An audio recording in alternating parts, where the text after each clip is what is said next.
Hello అండి, నేను మీ భూమి. Welcome to my channel. ఈరోజు ఈ వీడియోలో బేబీ పొటాటో ఫ్రై ఎలా చేయాలో చూద్దాం. ఈ కార్తీక మాసంలో అందరూ నాన్ వెజ్ మిస్ అవుతున్నారు కదా. అయితే ఇలా చేయండి, బేబీ పొటాటోతో ఎలా ఫ్రై చేయండి. సేమ్ చికెన్ కర్రీలా ఉంటుంది టేస్ట్. అయితే ఇంకెందుకు లేట్, రండి బేబీ పొటాటో ఫ్రై ఎలా చేయాలో చూద్దాం. ఫస్ట్ కొన్ని బేబీ పొటాటోస్ తీసుకొని వాటిని చక్కగా క్లీన్ చేసుకోవాలి. ఈ బేబీ పొటాటోస్ దొరకడం చాలా కష్టం అండి, చాలా రేర్గా దొరుకుతాయి. సో నార్మల్ బంగాళదుంపలతో చేసినా సరే చాలా బాగుంటుంది టేస్ట్. ఈ పొటాటోస్ అన్నిటినీ చక్కగా క్లీన్ చేసుకొని ఉడికించుకోవాలి. క్లీన్ చేయకుండా ఉడికిస్తే ఏమవుతుందంటే ఉడికేటప్పుడు ఆ మట్టి లోపలికి వెళ్ళిపోద్ది, తినేటప్పుడు మట్టి తగులుతూ ఉంటుంది. ఈ పొటాటోస్ అన్నిటినీ ఒక 20 మినిట్స్ సిమ్లో పెట్టి ఉడికించుకోండి, బాగా ఉడికిపోతాయి. ఇగో ఇలా పగుళ్ళు వస్తాక ఉడికిపోయిందని అర్థం. ఇది ఏ పద్ధతిలో ట్రై చేయండి, చికెన్ ఫ్రై కూడా దీని దగ్గర పనికిరాదు, అంత టేస్టీగా ఉంది.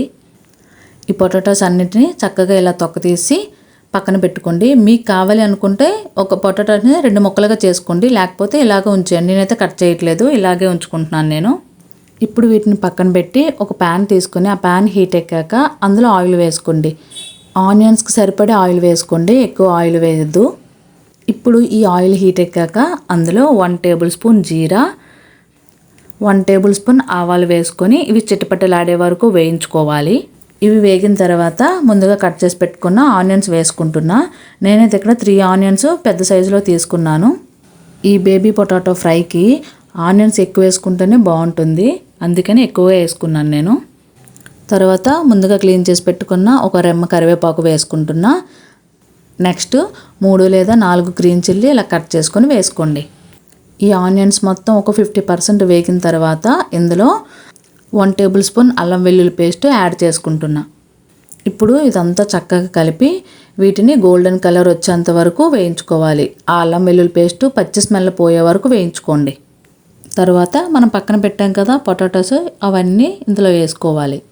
మీ దగ్గర బేబీ పొటాటోస్ లేకుంటే నార్మల్ బంగాళదుంపతో అయినా సరే ఫ్రై చేస్తే ఈ విధంగా చాలా టేస్టీగా వస్తుంది. ఇప్పుడు ఇందులో రుచికి సరిపడే సాల్ట్ వేసుకుంటున్నా. నేనైతే 1.5 స్పూన్ వేసుకున్నా. తర్వాత ఇందులోనే కారం 2 టేబుల్ స్పూన్ కారం వేసుకున్నా. నెక్స్ట్ 1 టేబుల్ స్పూన్ పసుపు వేసుకుంటున్నా. తర్వాత ఇందులోనే ముందుగా వేయించి పెట్టుకున్న ధనియాల పౌడర్ వేస్తున్నా. ఇది నేను 2 టేబుల్ స్పూన్ తీసుకున్నా. ఇవన్నీ వేసుకున్నాక చక్కగా కలిపి కాసేపు వేయించుకోవాలి. అన్నట్టు మర్చిపోయా, నా వీడియోస్ని ఎవరైనా ఫస్ట్ టైం చూస్తున్నట్టయితే ప్లీజ్ ఒక లైక్ చేయండి. ఈ పొటాటోస్ అన్నీ ఒక 5 మినిట్స్ వేగిన తర్వాత ఇప్పుడు ఇందులో గరం మసాలా యాడ్ చేసుకుంటున్నా. తర్వాత 5 to 10 మినిట్స్లో ఫ్రై అయిపోద్ది అన్న టైంలో ఇలా కొత్తిమీరని కొంచెం వేసుకోండి. ఇంతేనండి, చాలా సింపుల్గా వితిన్ మినిట్స్లో ఫ్రై రెడీ అయిపోతుంది. టేస్ట్ అయితే సూపర్గా ఉంటుంది. ఈ కార్తీక మాసంలో నాన్ వెజ్ తినలేం కదా, సో ఇలా ట్రై చేయండి. పక్కా చికెన్ ఫ్రై టేస్ట్ అయితే వస్తుంది.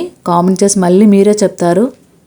ఇలా అంతా చక్కగా కలుపుకున్న తర్వాత మూత పెట్టి ఒక 5 to 10 మినిట్స్ ఫ్రై చేసుకోండి. అంతేనండి, చూడండి 5 మినిట్స్ తర్వాత చూపిస్తున్న ఎట్లా అయ్యింది. ఇంతే అండి, baby potato fry ready. Video నచ్చితే లైక్ చేయండి. Thank you.